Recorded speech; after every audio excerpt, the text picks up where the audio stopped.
And welcome to Final Fantasy III, originally released at Nintendo Entertainment System, which is to say 8-bit Nintendo, 1990. And well, it's the third Final Fantasy game, proving that the Squaresoft's gamble with the Final Fantasy itself was very much worth it. So let's just start this game, this is not gonna be blind. These characters could be completely interchangeable with each other because they have very little personality, unlike in Final Fantasy II, which I do not intend to ever play through this game because it does awful mechanics, but this one doesn't have that awful mechanics, which Squaresoft has never brought back at all, not even in slight form. So let's just first name these characters and see what happens. And here they are, named after secondary characters from other Final Fantasy games, all playable ones, but secondary ones. And because they don't have no basically nothing personal, they could be named anything. So two males, two females with names. So let's just start the game.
And game begins, of course, with a tutorial fight.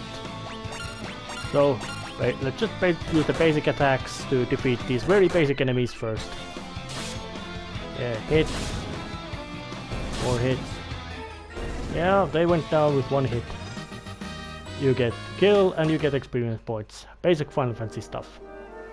And no indication about who was the speaker because, well, characters are completely interchangeable.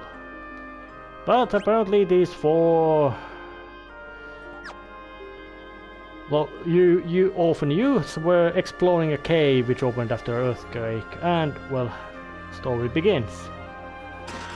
So yeah, a couple of chests open up, get stuff.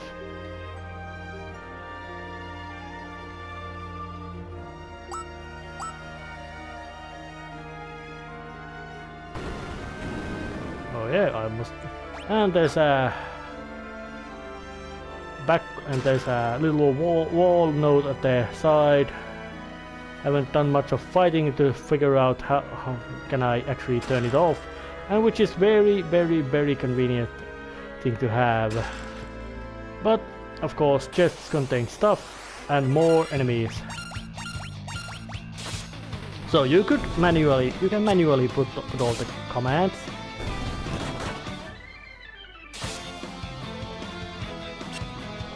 Or then you can press the auto fight button, which repeats the old commands. Makes these kind of repetitive little fights much more convenient to play. So yeah, one more victory. And there's a chest, and the map shows, well, there's a chest on my right and path to other location. So let's just go and look, spring.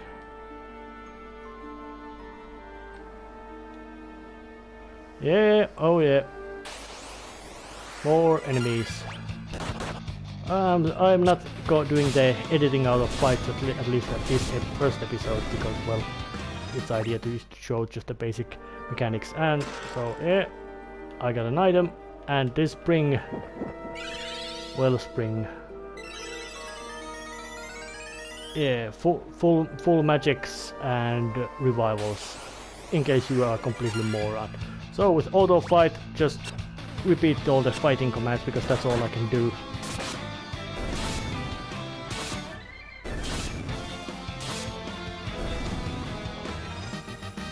And I get the level up. Which, well, that was the first of many. So I get to another room, which has a wind crystal, and enemies attack me. It's an actual boss fight! So I must defeat the thing. I have Antarctic wings, and I can attack.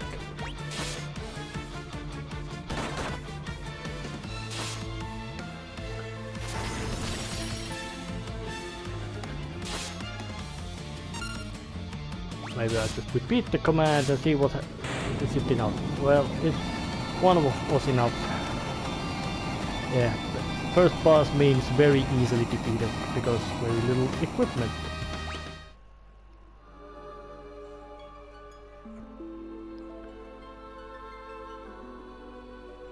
But there is one well.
And now, the new, well, all these classes which I just got, and I was also made into a warrior of light. Yeah. Which is, well, it's a title from the first Final Fantasy in which heroes were also known as warriors of light. But in this game we get a little bit more background about who they are. But now I am out from the cave, so it's time to go to city of Ur, where these youngsters are from. So let's just have a chat with all these regular peoples. Yeah. Alright, you are you. Yeah. So apparently doing something has, well, all the basic.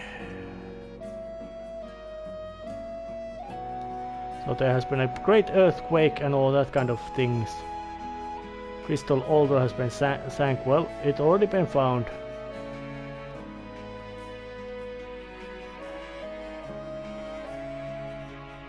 So I can now, there's a spell around here should be, and some monsters as well, which I will of course dispatch very easily.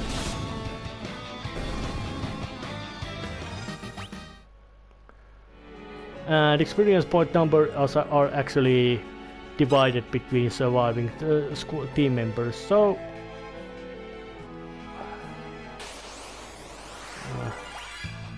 And of course, occasionally there's a back attack, which, well, means enemies get to hit you first.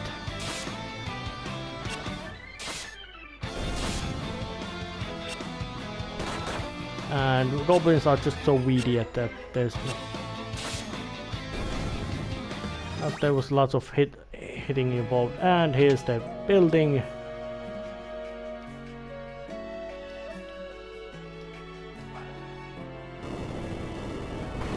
Oh, there will be quite many of these kind of little secret doors and hidden items in this game. And also secret walls.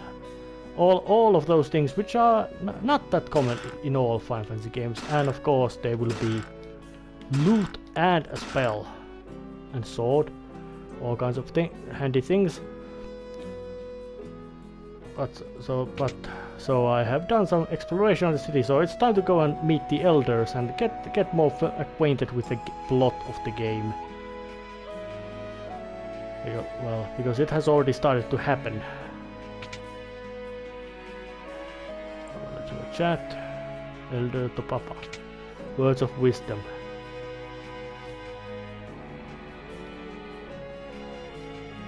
What?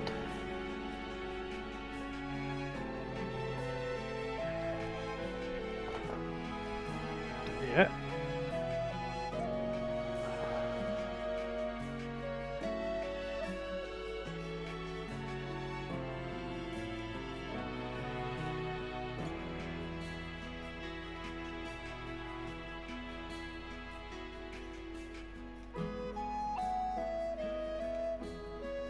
So, I gotta now. Well, Crystal chose us to be a warriors of light, so I guess that means that no way to just stay here at the city. It's, or better say at the home. It's time to actually start that saving the world part, which sounds quite daunting task. But before that, it's time to actually open up the important part of this game, which is to say the job system. First job which everybody has is Onion Knight, which is more or less something like completely useless. But then you get the other classes, which are which almost all appeared at the first Final Fantasy, which is to say warriors, monks, white mages, black mages, and red mages. So let's just make Kain into a warrior, and also everybody can always dual wield. And well, now it's time to make Auron. Let's make him a bit different warrior, so let's make him a monk. And then Lul, and then Vanille, who's gonna be white mage, and Lul, who is going to be a black mage, just like her actual namesake in her own game. So now I have completely ready team, ready to start traveling, which will happen now. Yeah, and new classes mean that they can also actually cause some bit more damage when they hit the enemies. So let's just head to the next part, which is a city here. City of Kazus. What is going on in here?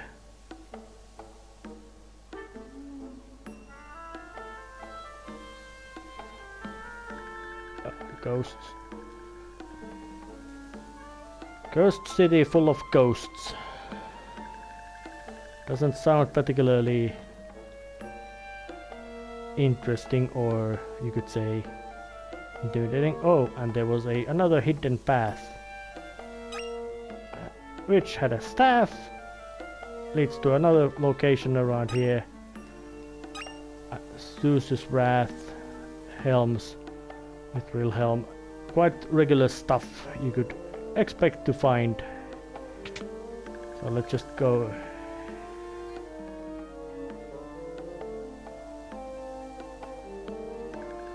So some sort of thing called Jinn cursed the town, and there was a secret wall, so I can just loot that thing as well, and people have become just outlines. Mithril ring for Princess Sarah. And a Sid.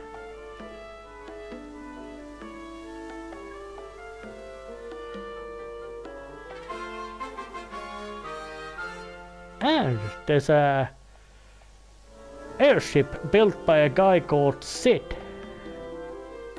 Already this early in the game, there's an airship. So, but I could, of course, do some resting around here, but there would be no point in that.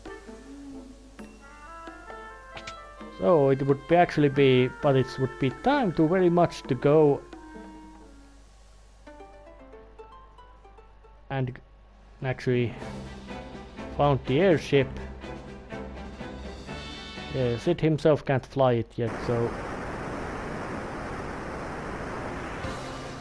I have the airship, which can't go through mountains nor through that kind of little blocked passage, so there's actually very little places it can actually fly, only actually around here, which would be the place where I will have to be going, and which I will be going next time after this little introductory episode of Final Fantasy 3.